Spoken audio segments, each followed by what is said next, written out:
Hey, my name's Matt. Today we're going to do another rig rundown that nobody asked for. Come along. Welcome to the rig rundown. Like I said, my name is Matt. I'm a guitarist for Audience of Rain. This is my rig. So starting at the heart and soul of everything, we've got my EVH 5150. This is the 5150 Iconic.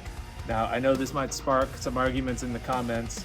A lot of people say that the 5150 Iconic does not sound like its other brothers, the Block Letter and the 5153. Paul is a 5153 owner. Paul, does it sound like a 5150? Can confirm. There you go.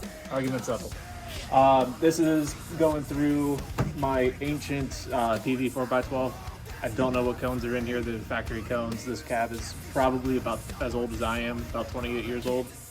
So moving on to the pedal board, I'll just walk you through my signal chain. So at the front, of course, we got the tuner.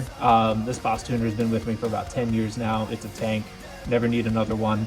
That goes into my overdrive. So this is a Foxcatcher by Copper Sound Pedals. It's a very light overdrive, like a light to a medium overdrive. I always have this thing on. It adds a little bit of bite to the top end of the attack of my guitar. For leads, I just give that a push. And this gives a boost. I have it set to overdrive boost, but you can also switch it to just a clean volume boost. So usually just keep that in overdrive, give it a little bit more sustain, a little bit more grit.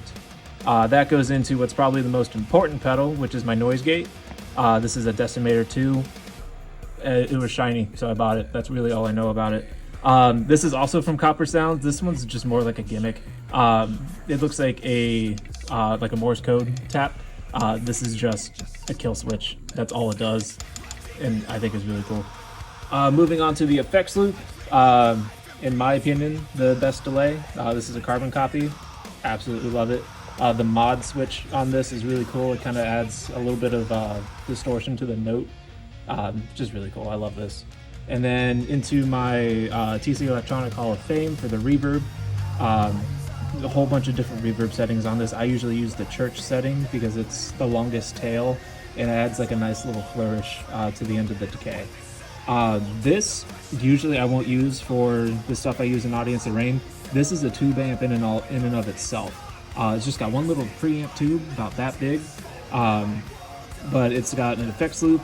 I usually just use this at like my church or if I'm just kind of messing around on my own. Great little amp. For what it is, and like I said, this is an actual tube amp. It's a 20-watt tube amp. And now let's take a look at my guitars. So this is my 7-string guitar. It's made by a man. His name is T.W. Smith Guitars. He hand builds all of these himself, and his son, who was in the Acacia strain. I believe the lead guitar is in the Acacia strain. But it's just the two of them hand making all of these. I have 4 from him. This one's probably my favorite. This is the one that I use the most. So I've got DiMarzio, Crunch Lab, Aaron Norton pickups. All of my guitars that I got from him have these pickups in it. Just a single 3-way switch and a volume. It's got this is a 9-piece neck of Purple Heart, Maple, and Wenge, I believe.